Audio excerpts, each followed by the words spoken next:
The email from my mother arrived on a Wednesday morning at 6:47 a.m. Subject: Reality check. Marcus, your father and I have been patient for 8 years. 8 years of watching you waste your Stanford education on this startup fantasy. Your sister Amanda has a real job. Benefits. Stability. A 401k. She just bought a house. What do you have? An apartment you share with 2 roommates and a business that hasn't made a profit. It's time to grow up. Dad knows someone at Cisco. They're hiring. $140,000 starting. Please, for once in your life, make a smart decision. Mom. I read it twice. Deleted it. Went back to work. I'd stopped defending myself 3 years ago. Stopped trying to explain what datastream AI was building. Stopped attending family dinners where every conversation ended with concerned looks and helpful suggestions about real careers. My phone buzzed. My older sister. Did you see Mom's email? Yeah, I said. She means well, Marcus. She's just worried. I know. Are you doing okay? Financially. I looked around my office. 19th floor. Downtown San Francisco. Floor-to-ceiling windows overlooking the Bay Bridge. Our company logo etched in glass by the elevator. 127 employees. Revenue last quarter, $67 million. I'm doing fine, I said. Because if you need money. I don't need money, Amanda. Hey. Just checking. Love you. Love you too. I hung up and stared at my laptop. The Salesforce tower gleamed in the morning sun. My reflection looked tired. I was 34 years old. I'd spent 8 years building something that was about to change enterprise data analytics forever. And my family thought I was failing. The irony was almost funny. Almost. It started when I was 26. Fresh out of Stanford with a master's in computer science. I'd been recruited by Google, Facebook, and Amazon. Offers ranging from $165,000 to $195,000. Stock options. Free food. Ping pong tables. Everything a newly minted tech grad could want. I turned them all down. My roommate from Stanford, Dev Sharma, had an idea. A way to use machine learning to predict data bottlenecks before they crashed systems. It sounded technical. Boring. Unmarketable. It was also brilliant. We started Datastream AI in Dev's garage in Palo Alto. Salary, $0. Funding, $30,000 we'd saved between us. Staff, 2 guys with laptops and ambition. My parents were horrified. You're walking away from Google? Dad said at Sunday dinner. He was an electrical engineer at Lockheed Martin. 41 years at the same company. Pension. Stability. The American dream. To start a business with Dev, I said. What kind of business? Data analytics. Machine learning. Predictive algorithms for enterprise systems. Silence. Mom spoke first. What does that mean in English? We help companies prevent their computer systems from crashing. And people pay for that? They will, I said. Dad shook his head. Marcus, 90% of startups fail in the first year. You're throwing away a 6-figure job at Google to join a statistic. Maybe, I admitted. But if it works. If, Mom interrupted. That's a big if. Amanda graduated a year after you. She took a job at Deloitte. She has health insurance. A retirement plan. She's saving for a house. That's what success looks like. Amanda was sitting across from me. She looked uncomfortable. Mom, I'm sure Marcus knows what he's doing. Does he? Mom looked at me.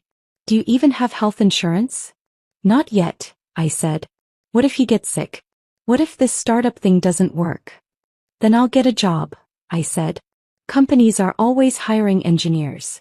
But that wasn't good enough. Nothing was ever good enough except the path they'd chosen for Amanda. The safe path. The stable path. I left dinner early that night. Started leaving all dinners early. Year 1 was brutal. Dev and I lived on ramen and hope. We built our first prototype in 4 months. A system that could analyze data flow patterns and predict system failures up to 6 hours in advance. We tested it on small companies. It worked. Not perfectly, but it worked. We got our first client in month 7. A mid-sized e-commerce company tired of their website crashing during sales. We charged them $5,000 a month. They agreed. 3 months later they renewed. Doubled their contract to $10,000. Asked if we could handle their payment processing systems too. We hired our first employee, then our second. At Thanksgiving, Dad asked, "So, are you making money yet?" "We're covering expenses," I said. Which was true. Revenue, $45,000. Expenses, $44,000. Profit, $1,000. "That's not making money," he said. "That's breaking even." "It's progress," I said. Amanda got promoted, Mom said. Senior consultant. $95,000 salary. She's closing on a condo next month. "That's great," I said. And I meant it. Amanda worked hard. She deserved her success. "When will you buy a house?"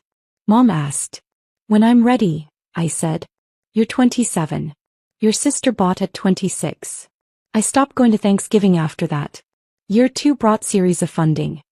$3 million from a venture capital firm in Silicon Valley. They believed in our technology. Believed in our vision. Saw what my parents couldn't. We were solving a real problem for real companies. We hired 15 more employees. Moved into actual office space. Launched DataStream AI 2.0 with advanced predictive analytics that could forecast system failures up to 48 hours in advance. Our client list grew. 20 companies. Then 40. Then 60. Revenue hit $2.4 million that year. At Christmas, I tried to explain to my parents what we'd accomplished. "We raised $3 million in venture funding," I said. "But that's not your money," Dad said. "That's investor money. What are you making?" "My salary is $75,000 now." Mom frowned. "Amanda makes $105,000. Plus bonus." "Good for Amanda," I said. "She's younger than you and making more money," Dad said. "Do you see the problem?" I saw the problem. It just wasn't the one they thought it was. Year 3. Year 4. Year 5. We grew. Slowly. Then faster. Series B, $12 million. 65 employees. Series C, $35 million. 114 employees. We signed contracts with 3 Fortune 500 companies. Our technology was preventing an average of 47 major system failures per client per year, saving them millions in downtime and lost revenue. But I stopped talking to my parents about work. What was the point? Every conversation was the same. "When are you going to get a real job?" "This is a real job, Mom. I mean stable. With benefits. Amanda's director now. $140,000. She's talking about buying a house in Palo Alto. That's wonderful. She's 31. You're 32. You're still renting." I was renting a 1-bedroom apartment in Mission District for $3,200 a month. I could have bought a house. I could have bought 3 houses. But I was pouring everything back into the company. Every dollar. Every resource. Every ounce of energy.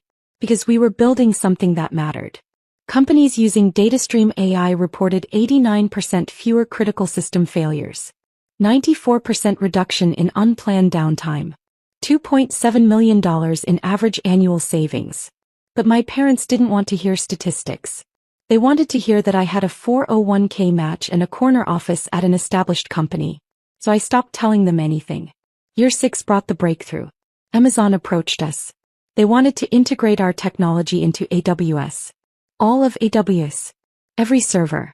Every system. Every client. The contract was worth $47 million over 3 years. We hired 73 more employees. Moved into new offices downtown. 19th floor. Views of the Bay. Series D. $120 million. Valuation. $890 million. I was worth approximately $312 million on paper. Between my founder's equity and vested stock. At 33 years old. But I didn't tell my parents. What would I say? "Remember that waste of time you've been complaining about for 6 years? It's worth $890 million now." They wouldn't believe me. Or worse, they would believe me and suddenly everything would change. The years of disappointment and disapproval would transform into pride. Not because I'd stayed true to my vision.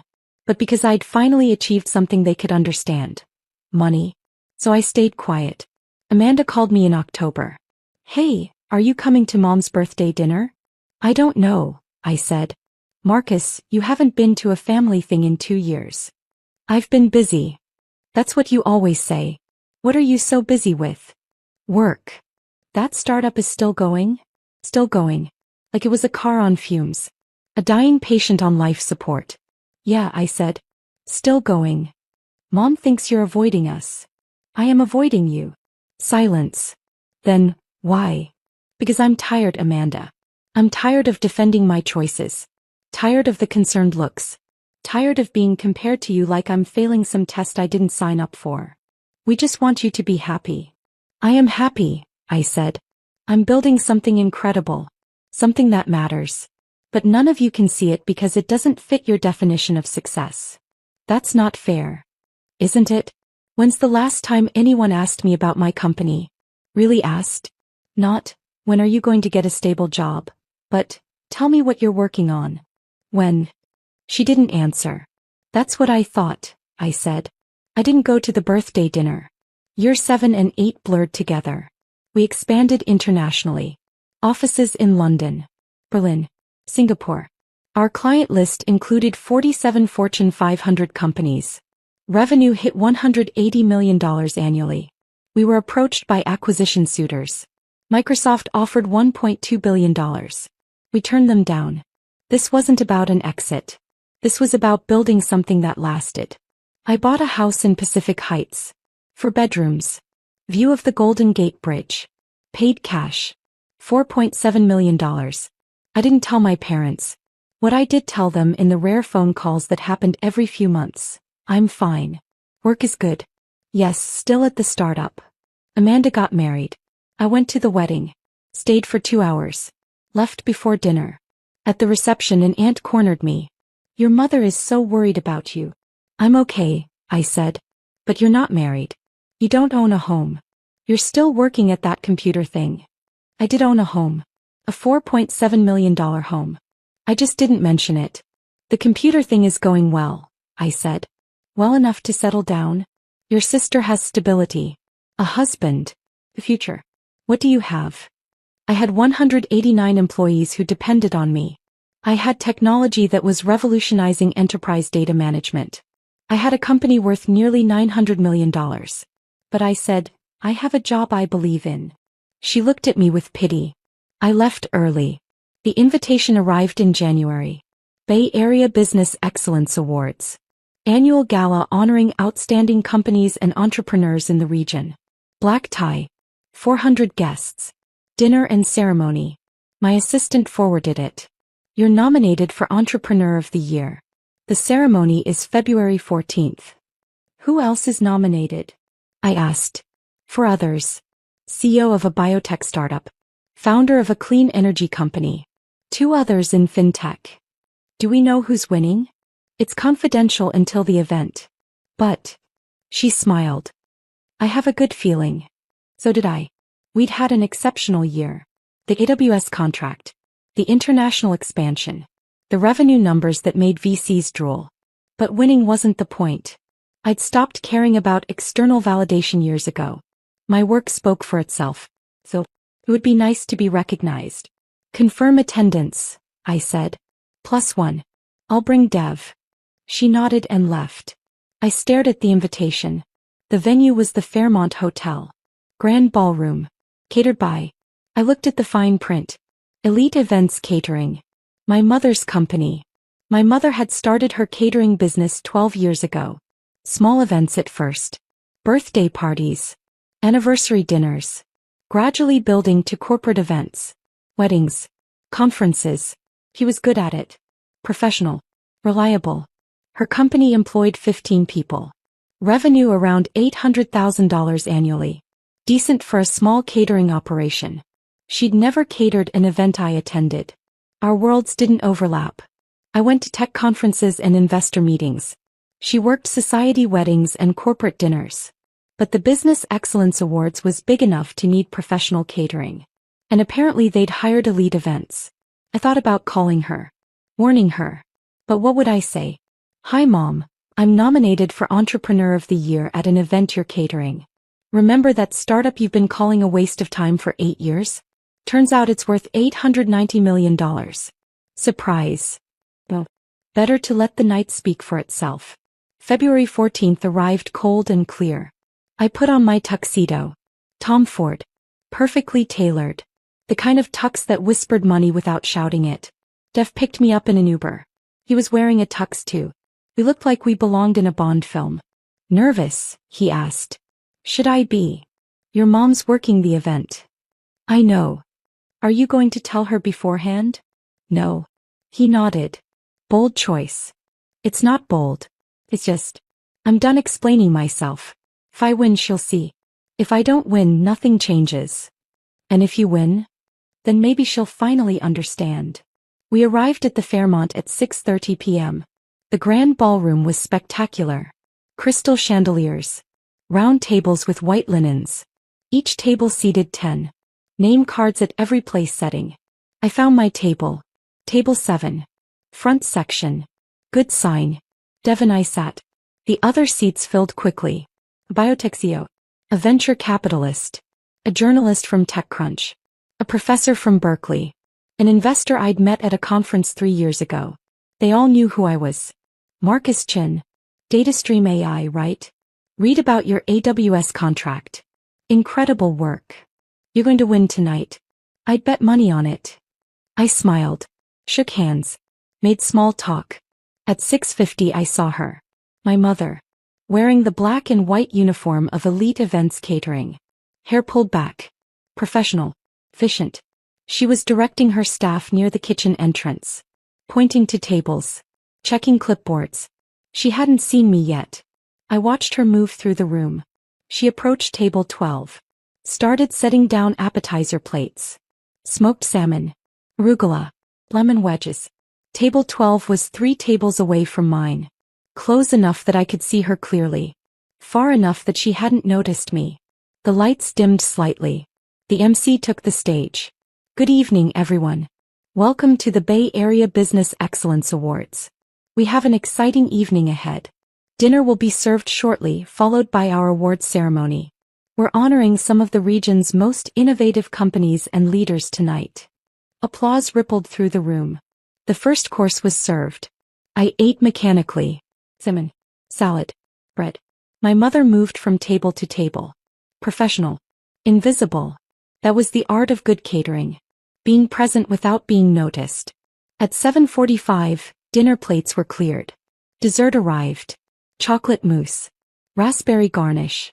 At 8 o'clock the awards began. Our first award tonight is for innovation in biotechnology. A woman from table 3 won. She gave a speech. Thanked her team. Sat down. Our next award is for sustainable business practices. The clean energy CEO won. Another speech. More applause. My mother was near table 12. Refilling water glasses. And now, the MC said, we come to our most prestigious honor. The Bay Area Entrepreneur of the Year Award. This award recognizes an individual who has demonstrated exceptional vision, leadership, and impact in building a business that not only achieves financial success but also drives innovation and creates meaningful change. My heart was pounding. This year's nominees represent the best of Bay Area entrepreneurship. From biotech to fintech to artificial intelligence, these leaders are shaping the future of their industries. He listed the 5 nominees. My name was fourth. Marcus Chin, founder and CEO of DataStream AI, a revolutionary data analytics company that has transformed how enterprises manage and predict system performance. Polite applause. My table clapped enthusiastically. I looked at table 12. My mother was pouring water for a woman in a red dress. She hadn't heard my name. Or if she had, she didn't connect it to her son. And the winner is... The MC opened an envelope. Paused dramatically. Marcus Chin, DataStream AI. The room erupted in applause. I stood. Smoothed my jacket. Started walking toward the stage. As I passed table 12 I saw her. My mother.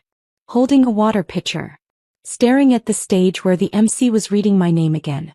Then she looked down. Saw me walking past her table. Our eyes met. Her face went completely white. Her mouth opened. The water pitcher tilted in her hand. Then she looked back at the stage where my photo had appeared on the massive screen behind the podium. Marcus Chin, CEO and founder, DataStream AI. Company valuation, $890 million. The pitcher slipped from her hand. It fell in slow motion. Hit the floor. Shattered. Water and glass exploded across the carpet. The woman in the red dress jumped up, her dress soaked. Other guests turned to look. My mother stood frozen, staring at the broken glass at her feet. I kept walking. Up the stairs. Onto the stage. The MC shook my hand. Gave me the award. A crystal sculpture. Heavy. Elegant. Congratulations, Marcus. Would you like to say a few words? I took the microphone. Looked out at 400 faces. And one face in particular. My mother. Still standing by table 12. Her colleagues were cleaning up the broken glass around her. She wasn't moving. I began speaking. Thank you. 8 years ago, I started DataStream AI with my co-founder Dev Sharma in a garage in Palo Alto. We had $30,000 in savings, no salary, no health insurance, and an idea that most people thought was crazy. Light laughter from the audience. We were told to get real jobs. Stable jobs. Jobs with benefits and 401 Burmese chots and predictable futures. And for a long time I wondered if they were right. If we were wasting our time. If stability was the smarter choice. I paused. But we believed in what we were building. We believed that data doesn't have to be reactive.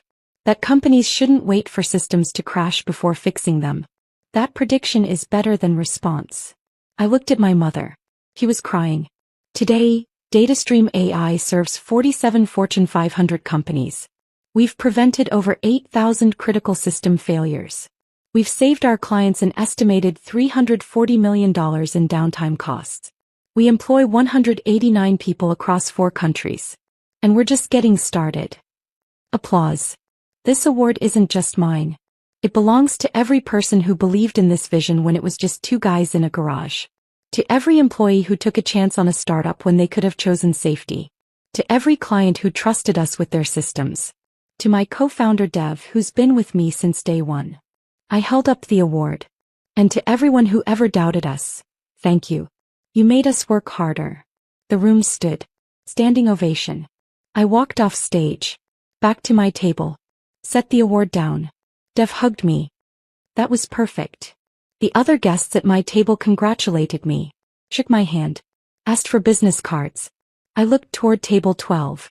My mother was gone. I found her in the kitchen corridor 20 minutes later. She was sitting on a metal folding chair. Still crying. One of her employees stood nearby looking concerned. Mrs. Chin? Are you okay? I'm fine, she said. Just give me a minute. The employee saw me approaching. Sir, this area is for catering staff. It's okay, I said. She's my mother. The employee's eyes widened. She looked at my mother. Then at me. Then quickly walked away. I sat on the folding chair next to her.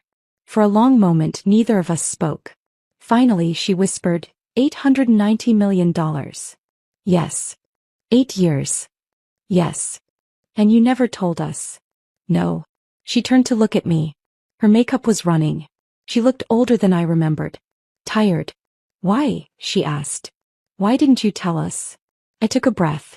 Because it wouldn't have mattered. Not at first. When we were in the garage with $30,000, if I'd told you we were going to build $1 billion company, you wouldn't have believed me. You would have thought I was delusional.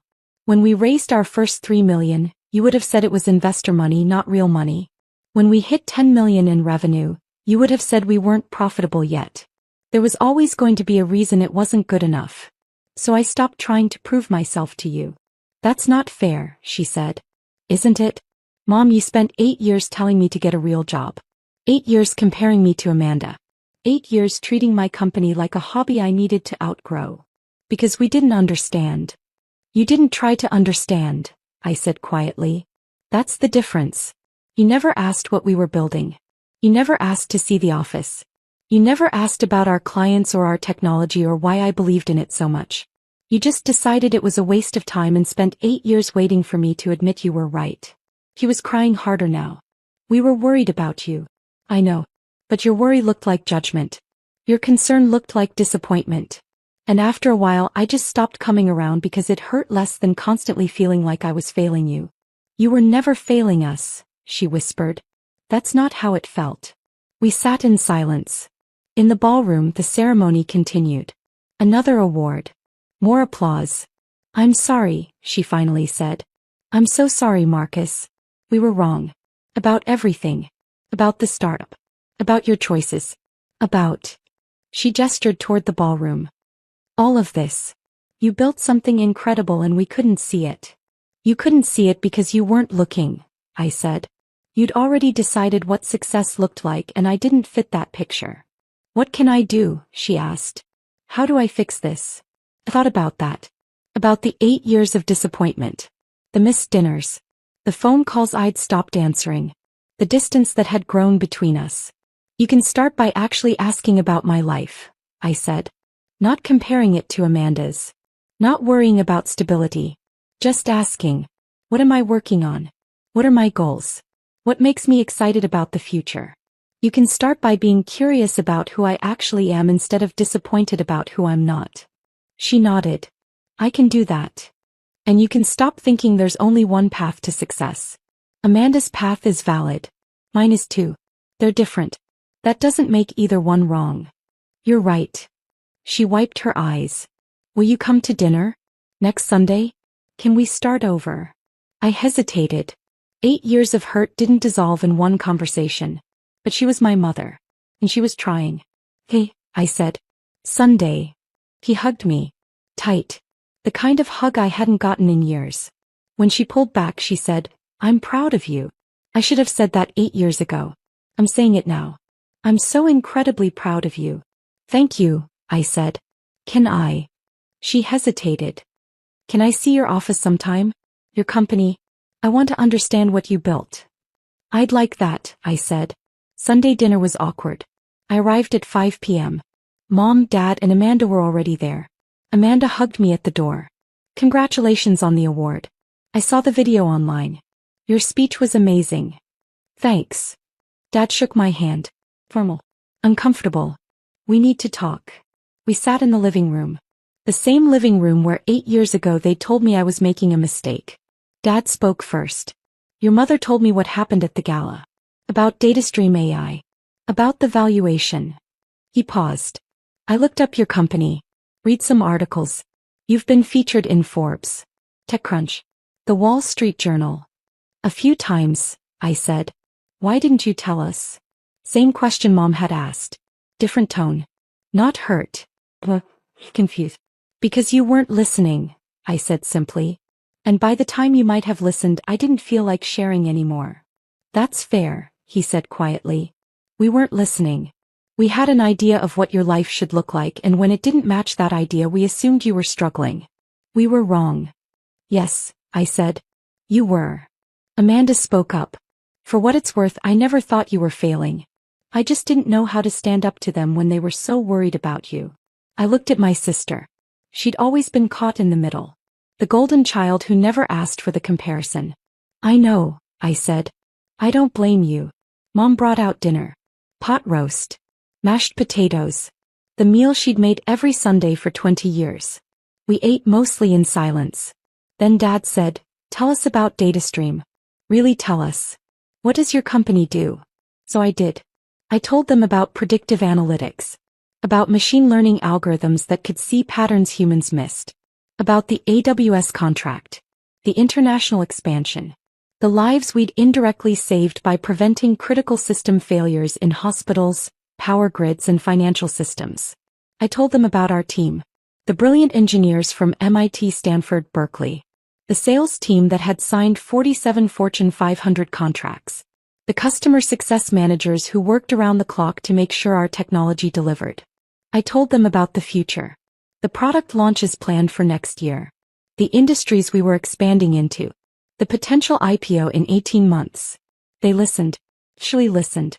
When I finished, Dad said, that's incredible, son. I wish we'd known.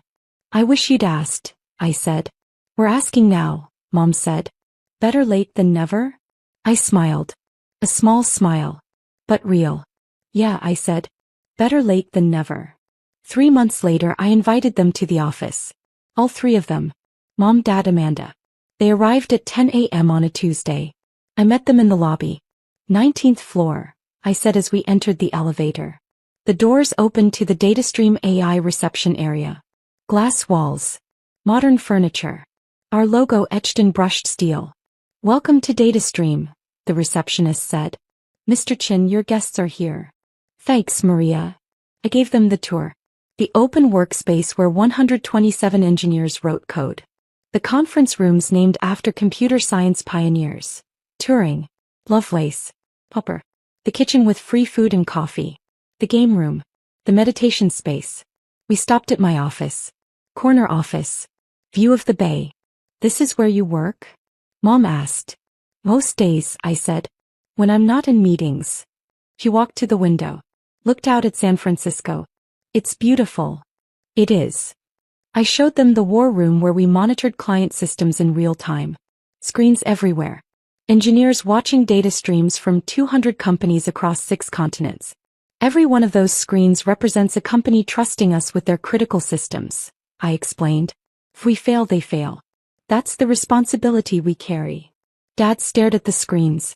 This is remarkable, Marcus. Thank you. We ended the tour in the conference room where I'd held hundreds of meetings with clients, investors, and partners. Any questions? I asked. Amanda raised her hand. Are you happy? Of all the questions I'd expected, that wasn't one of them. Yeah, I said. I am. This work matters to me. These people matter to me. Every day we're solving problems that make the world work a little better. That's worth more than any salary or title. That's all we ever wanted for you, Mom said. To be happy. We just got confused about what that looked like. I know, I said. Dad stood. Walked over to me. Extended his hand. I shook it. I'm sorry, he said. For doubting you. For not believing in this. You proved us wrong in the best possible way. I wasn't trying to prove you wrong, I said. I was trying to prove myself right. You did, he said. You absolutely did. 6 months later, DataStream AI went public. IPO day. Nasdaq. Opening price. $48 per share. Closing price. $71. Market cap. $4.2 billion. My family flew to New York for the ceremony. I gave them VIP badges. They stood with me on the trading floor. When I rang the opening bell, they cheered louder than anyone. Afterward, a journalist approached. Mr. Chin, what does this moment mean to you? I looked at my family. At my parents who'd spent 8 years worrying I was wasting my life. At my sister who'd been caught between supporting me and supporting them. It means everything I believed in was real, I said. It means the risk was worth it. It means trusting yourself when no one else does can lead to something extraordinary.